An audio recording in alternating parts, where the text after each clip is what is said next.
Following our 9-day wonder feature yesterday, where we looked at domestic violence ending in tragedy, National Security Minister Dr. Horace Chang has responded with an update on measures and suggestions made to address the matter.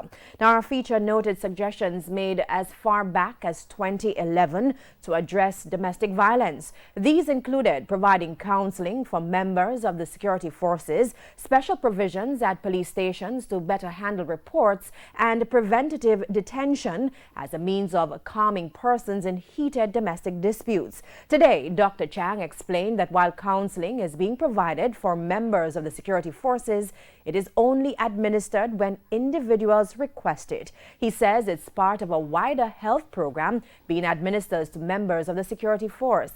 For domestic issues among civilians, he explained that for now, the Security Ministry is giving focus to infrastructure at police stations to better accommodate reports in a confidential manner. As for preventative detention, he told TVJ News that this measure has not been implemented on a major scale, as there are legal and human rights factors that have to be respected and taken into consideration.